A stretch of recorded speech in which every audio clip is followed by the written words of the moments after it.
તો ફરી એકવાર તમારા બધાનું સ્વાગત છે આજના એક નવા વ્લોગમાં. તો જોવો આપણે ખાલી વ્લોગ ક્યાંથી શરૂ કર્યો છે ખબર? રાતે શરૂ કર્યો છે વ્લોગ, કારણ કે આખો દી ઉતાર્યો નહોતો અને જવાનું છે હમણાં ભાઈબંધનો બર્થડે છે, એટલે તૈયારી કરી લીધી આપણે, તૈયારી થઈ ગયા છે એવી.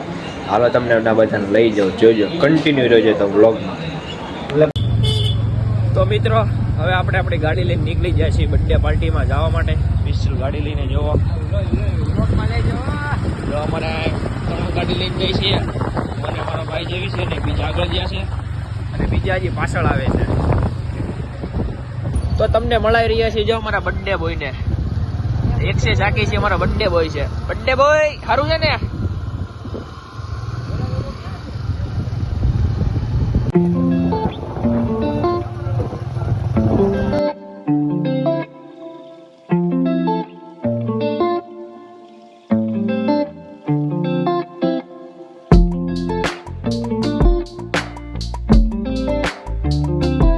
તો ગાઈસ હવે આપણે આવી જઈએ છીએ બર્થડે બોય આગળ.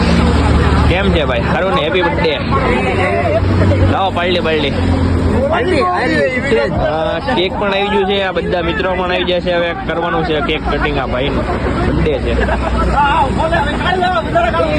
ઈશાદભાઈ સારું ને? અરે સારું. મારે કેવું છે? હે કેવું છે? રમભાઈનો બર્થડે ઉજવવા આવ્યા છે. હા, પાલડી નો હાલે, કેક માં નો હાલે, પાલડી દેવી પડે મોટી. હજી વાત ને પાલડી ની તો વાત સાચી છે. કાલ સવારે સરઘસ નો કાઢે તો સારું પોલીસ વાળા. હા, કારણ કે છે ને ચાલુ હાઈવે અમે બધા છે ને કેક કાપવા આવ્યા છે. સરઘસ નીકળશે સૂર્યવંશી. તો મિત્રો હવે છે ને અમે અમારી જગ્યાએથી બીજી જગ્યાએ જઈએ છીએ, કારણ કે છે ને પબ્લિક બહુ બેઠી હતી, રિએક્શન બહુ આવતું હતું, તો અમે બીજી જગ્યાએ વીએ જઈએ છીએ વ્લોગ બનાવવા માટે, વ્લોગ અને હરવાર કેક કટિંગ કરવા માટે. પબ્લિક જુઓ તમે ખાલી. શિયાળામાં પિસ્ટલ છે ને બેહવા આવે બધા, બે બાજુ, આ બાજુ દે અને આ બાજુ દે, બધા બેઠા જશે. જો આ કેક ને કઈ થવું ન જોઈએ. શું વાત? અમારા કેક ને જો આમ લબડાવે છે. મેં તો આને કઈ થવું ન જોઈએ. મેં તો આને કઈ પૈસા લઈ મેં કેક ના, કારણ કે મારા ભાઈ એકવાર બર્થડે આવતો હોય, મેં કીધું કેક તો ખાવું જ પડે બર્થડે પર. તો મિત્રો હવે આવી જાય છે આપણી જગ્યાએ આ બર્થડે બોય એનો ભાણિયો. હા બર્થડે આનો બર્થડે બોય. તાર મામાનો બર્થડે છે ને? છોકરો બહુ શીખી ગયો છે. તમારા ભાણાને સમજાવો. હવે અમારા ફરહાનભાઈ છે ને કેક કાપે છે. કેક કાપે ને કાઢે છે. તમે બધું ઉડાડી દો, કામ કરો. ચાકુ આપી દીધી, ચાકુથી ઈશાનભાઈ મર્ડર કરશે કે કાપી માર્કો. જો કેક આવી ગયું છે બહાર. ચોકલેટ ફ્લેવર નું લાગે છે. કયું મંગાવ્યું? ચોકલેટ ફ્લેવર નું મંગાવ્યું ને? જોવો આ કેક કટિંગ થઈ ગયું. સડતું બાંધે છે બધા કેક ખાવા હાટું.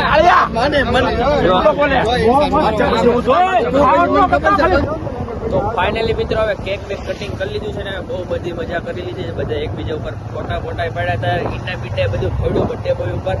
હવે બધા અમે જઈએ છીએ ઘરે, કારણ કે રાતના 12 વાગવા આવી ગયા છે, એટલે બધા જઈએ છીએ ઘરે. તો મિત્રો હવે બહુ રાત પડી ગઈ છે ને બધા આવી ગયા છીએ. તો રાત થઈ ગઈ તો હવે સવારમાં સીધા મળીએ. ચાલ કે તમે બધા કન્ટિન્યુ રહેજો, એટલે સીધા સવારમાં જ મળીએ. હાલો હવે. તો ફાઇનલી મિત્રો હવે આપણે છે ને ઘરે આવી ગયા છીએ, અને ઘરે આવીને છે ને સીધો વ્લોગનો એન્ડ ક્યારે કર્યો ખબર? આપણે સીધો સવાર પડી ગઈ છે, કારણ કે રાતે છે ને કાલે વ્લોગને એવું બધું બનાવતા હતા, ફોટા પાડતા હતા. એમાં મારી યારે બહુ મોટું સ્કેમ થઈ ગયું. સ્કેમ એવું થયું કે છે ને વ્લોગ બનાવતા મારા ફોન સ્વિચ ઓફ થઈ ગયો, કારણ કે મને ખબર નહોતી કે આપણું ફોનનું ચાર્જિંગ પતી ગયું છે. તે મેં તો ચાર્જિંગમાં નહોતું, મેં આમને મને વિયો જતો બર્થડે પાર્ટીમાં. તેના માટે છે ને આપણે વિડીયો ક્યારે બનાવી કે સવારમાં બનાવી. મેં હવે સવારમાં કહી દઉં કે આપણે એમ થયું હતું, એટલે કાંઈ નહીં. બાકી હવે જોયું જાય હું થાય. બાકી આપણો આ વ્લોગ કેવો લાગ્યો મને એકવાર કમેન્ટ જરૂર કરી દેજો. તો હાલો આપણે મળીએ બીજા વ્લોગમાં.